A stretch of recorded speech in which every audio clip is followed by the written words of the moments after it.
I'm DJ.lostax, and I just got home from a meeting with a bride. She didn't really have very many questions for me, which I found surprising because most times they have a ton of questions. So today, what I want to talk to you guys about is if I were getting married, the 10 questions I would ask every potential DJ. Those are coming up next.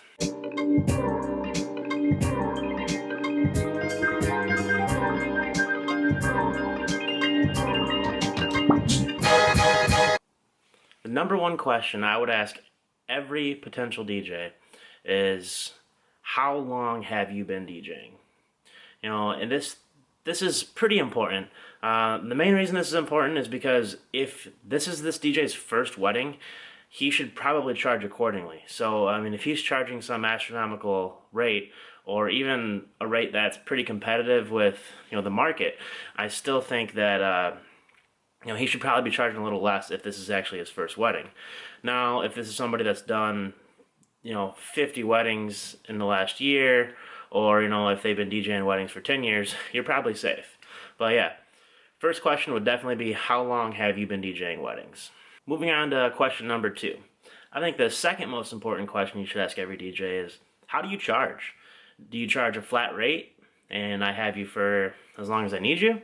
Or do you charge a flat rate for, you know, a allotted amount of hours, and then you charge hourly after that? Or possibly do you charge just by the hour? Now, me personally, I charge a flat rate. I charge for a 4-hour period, and then I charge per the hour after that. Question number 3. Question number 3 is going to be, how much do you charge? You know, and like I said in question number 2 about, you know, is it a flat rate or per hour? Now, question number 3 is, how much do you charge? And also, make sure you ask if they charge a deposit. And does that deposit go towards your, you know, in total? You know, some DJs, they charge a deposit, and that deposit is just to hold their spot as the DJ, and it does not go towards your in total. So say they charge a $100 deposit, you give them $100, and then at the end of the wedding, you know, they want another $600 or $700, and you thought that that 100 went towards it. Question number 4. Question number 4 for me, being a DJ, if I were getting married, I would ask, what equipment do you bring? You know, are you going to bring lights? Are you going to bring speakers, subwoofers? You know, that's all important. You know, sound quality is something that, you know, is very important to me, so I think it should be important to you as well. You know, do you have lights? How many lights do you have? What type of lights do you have? You know, lighting is a great way to set you know, ambiance within the room. You know, do you do uplighting, things like that? Those are questions that you definitely want to ask, and you want to plan accordingly on, you know, what you want at your wedding. Now, question number 5.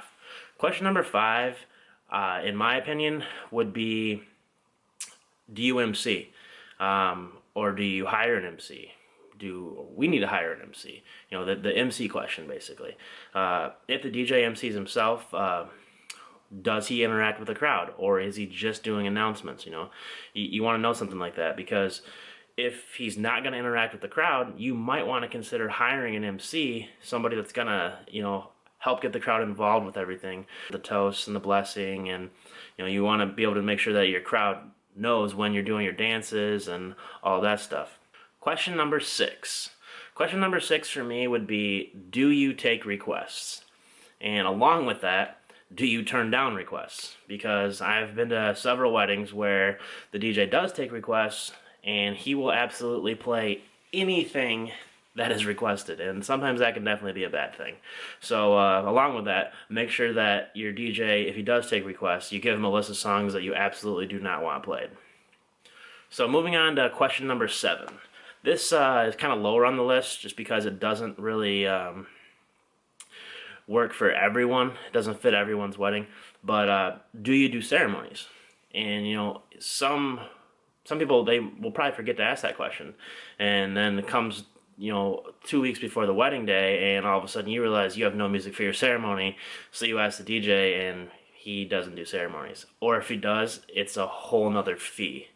You know, like for me personally, as long as the ceremony is in the same location as the reception, I don't charge extra for the ceremony. I just charge the hour. So, you know, the ceremony is part of my hourly rate. Alright, moving on to question number 8. Question number 8 is going to be, what genre do you specialize in? Now, the reason I use the word specialize is because most DJs are going to say, if you ask them, what genres do you play? They're going to say, well, I play all genres. But if you ask them what genre they specialize in, they're going to answer that question completely different. Now, if you like country music, you want to hire a DJ that specifically specializes in country, or if you want a bunch of classic rock, somebody that does a lot of classic rock, things like that. Now, the reason I say specialize is because if they say they play all genres, you want to make sure that they have enough of each genre to satisfy your guests. You don't want them to say, yeah, I play every genre, but then when you have a guest come up and ask, hey, do you have such and such country song, and they only have 5 country songs, that's not going to work. So moving on to question number 9. Question number 9 for me would probably be, will you stay longer than your allotted time? So say you book a DJ for 6 hours, you hit the 6-hour mark and you still have a ton of people there that are having a great time. And you walk up to the DJ and you're like, hey, will you stay an extra hour? And he's like, oh no, you only booked me for 6. That's something you definitely want to ask, and make sure you ask how much he charges if he does stay, because some DJs might be like, oh yeah, I'll stay another hour, and you're thinking that it's just the flat rate fee that he originally discussed with you, but come to find out, he charges, an extra $200 an hour if he has to stay longer the day of the wedding. Alright, last but not least, question number 10. Now, I left this one towards the end. This one, it could be question number 1, it could be question number 5. This one, I put it at the end because I wasn't sure exactly where to put it. But for me, question number 10 would be, do you have a contract? Now, the reason this question is so important is because if the DJ does not have a contract, he could not show up. You could get to your wedding day and all of a sudden the guy just doesn't show up.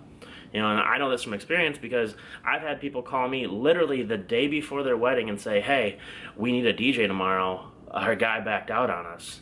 And I say, well, didn't you sign a contract? And they say, well, no. See? Make sure he has a contract. Alright guys, well that pretty much wraps up what I would say are the top 10 questions to ask any potential DJ for your wedding. If you have any other questions, feel free to leave them in the comments and I'll answer them as soon as possible.